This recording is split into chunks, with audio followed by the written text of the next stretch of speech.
Juge, livre 14. Samson descendit à Timna, et y remarqua une femme parmi les filles des Philistins.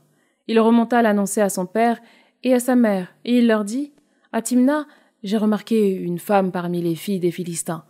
Prenez-la donc moi pour femme. » Son père lui dit, ainsi que sa mère, « N'y a-t-il pas assez de femmes parmi les filles de tes frères et dans tout mon peuple pour que tu ailles prendre femme chez les Philistins, ces incirconcis ?» Mais Samson répondit à son père, « Prends-la moi, elle me plaît. » Son père et sa mère ne savaient pas que le Seigneur inspirait ce choix et qu'il cherchait une occasion de conflit avec les Philistins qui, en ce temps-là, dominaient Israël. Samson descendit donc à Timna avec son père et sa mère. Alors qu'ils arrivaient aux vignes de Timna, voici qu'un jeune lion se précipita sur lui en rugissant.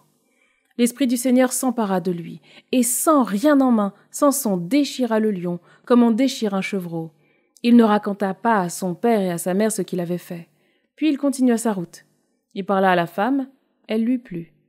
Il revint quelques jours après pour la prendre, mais il fit un détour pour revoir le cadavre du lion. Il y avait dans sa carcasse un essaim d'abeilles et du miel. Il en recueillit dans ses mains et, chemin faisant, il en mangea. Arrivé chez son père et sa mère, il leur en donna, et ils en mangèrent. Mais il ne leur raconta pas qu'il avait recueilli le miel dans la carcasse du lion. Son père descendit alors chez cette femme, et Samson y donna un festin, comme le font habituellement les jeunes gens. Dès qu'on le vit, on lui donna 30 compagnons pour rester avec lui. Samson leur dit, « Je vais vous proposer une énigme.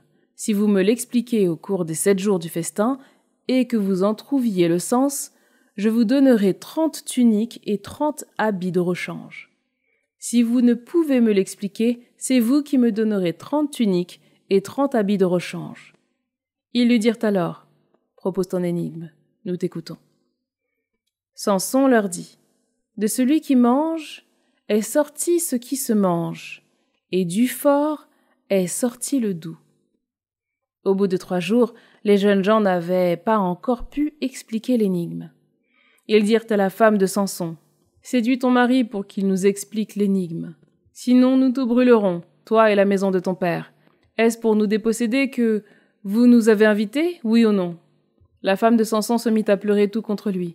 Elle lui disait, « Tu ne fais que me haïr, tu ne m'aimes pas. Cette énigme que tu as proposée au fils de mon peuple, tu ne me l'as pas expliquée. » Il lui répondit, « Je ne l'ai même pas expliquée à mon père et à ma mère, et à toi, je l'expliquerai. » Elle pleura tout contre lui pendant les 7 jours que dura le festin.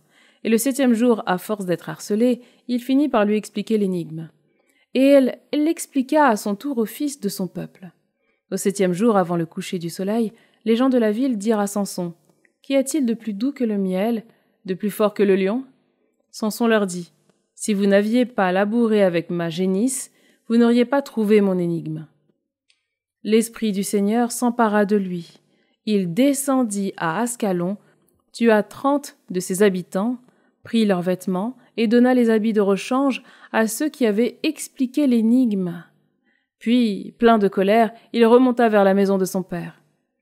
Quant à la femme de Samson, elle fut donnée à l'un de ses compagnons, dont il avait fait son ami.